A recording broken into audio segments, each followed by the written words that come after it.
So creativity in education for me became first a concern for definition. And what I settled on in my mind was the producing of something original and useful. And it seemed to me that that ought to be the end product of every student's experience. That we shouldn't simply be moving people through a fixed and rigid system, stuffing more and more data into their noggins, but to really let them have the opportunity to think originally and innovatively and creatively. I was approached by Civil Defense School to see if I would be willing to come to Washington, D.C. and head that school, which was a remarkably noted institution, probably one of the top 10 secondary schools in the country. We had the opportunity to transform curriculum from A to Z. And we made the decision to do that and gave a lot of attention to the creative arts and creative process. So there are 4 things that began to define the kind of experience that students were going to have if they were educated in the Civil Defense School community. First was an appreciation for uncommon academic and personal excellence. So it was said that the gifts and talents you have are God's gift to you. What you do with those now is your gift back to God. The second was the prizing of diversity. Civil was a community that had 41% of its students of color. It had 1/4 of its students on virtually full scholarship assistance. It represented 30 or 40 international countries because there's so many international people living in Washington serving. So it's a remarkably diverse community, almost statistically even between young men and young women. But in a very real way, a place that came to see diversity not really about those issues, but about the diversity of perspective, and the diversity of insight, and the richness of point of view, and the value of being in a community with people radically different than oneself. And then it was globalism and sustainability. And that became a very deep commitment of that community that we engaged the students in profoundly, and went on with the involvement of our middle school students to build the first platinum LEED school anywhere in the world. And that is a remarkable, remarkable facility. And it is the kind of creativity that I wanted to share a bit with you today that I think Daniel Pink Tops thinks about and believes in, that engage students in the design and structure of their own school.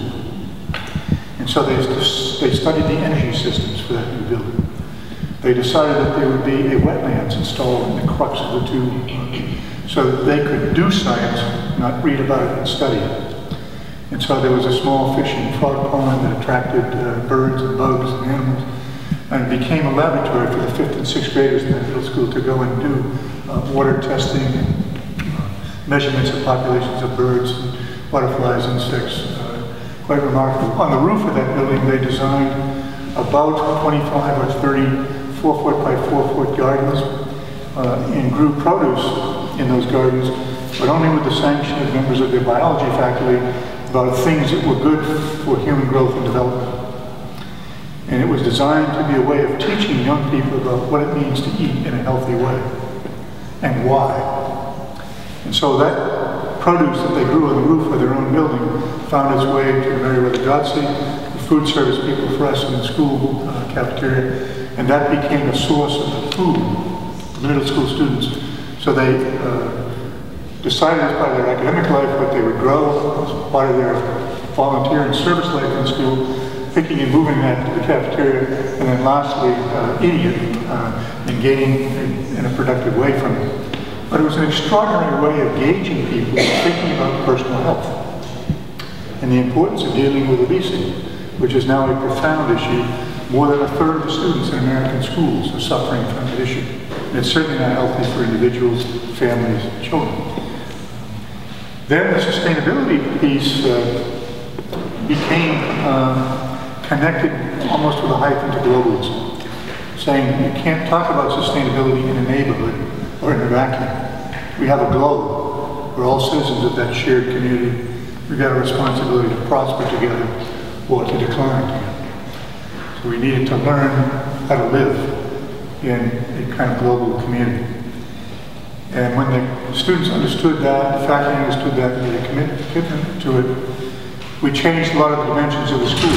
For example, to adopt for the first time the study of a second language. And to say that every American citizen needs to speak at least one other language than English. And our students were stunned consistently when we brought students in from Mexico or from China or from Russia or from other parts of the world because their families were coming to the embassies and whatnot. Virtually every one of those students spoke fluent English.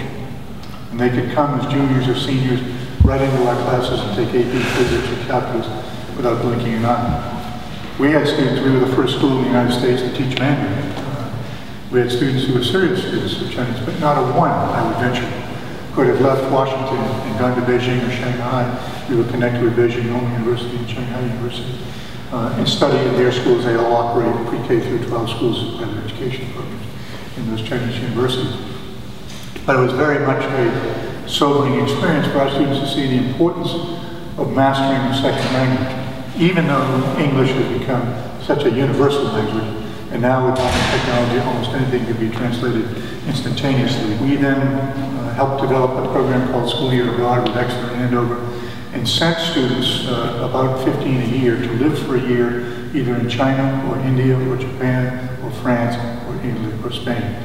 We sent a teacher of English with them and a teacher of mathematics with them. All the other faculty were hired indigenous to the communities where they studied.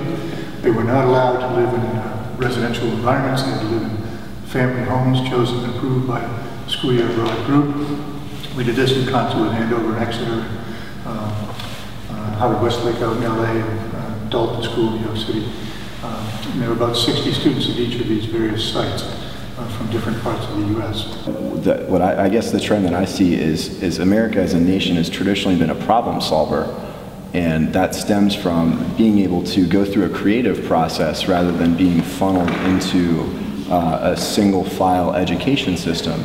And we take a look at where we are as a nation, and certainly I think we're on top of things right now, but it's not sustainable if we aren't educating people who are creative, and we aren't educating people who are willing to. I think having a system in and of itself and not allowing anybody to challenge that, it kills and stifles that creativity. Well, there's deep irony to the question of this too, because I mentioned earlier, was native in Massachusetts. Forrest Mann was a favorite Massachusetts son. What did he talk about? Free, public, and universal education. When did he talk about that? A few hundred years ago. And who started that? And who led the way in the world in that for a long, long time? Ironically, we still have that leadership at the college and university level. Students from around the world are struggling to get into the United States to enroll in our colleges and our universities. But there's nobody scrambling to get into a pre-K through grade 12 experience, with rare exceptions.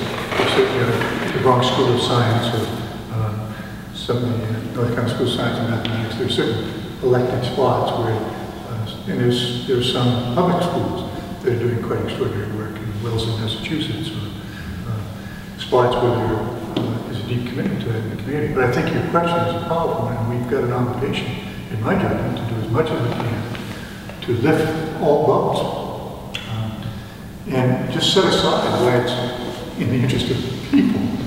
It's absolutely in the interest of the nation, of the economy.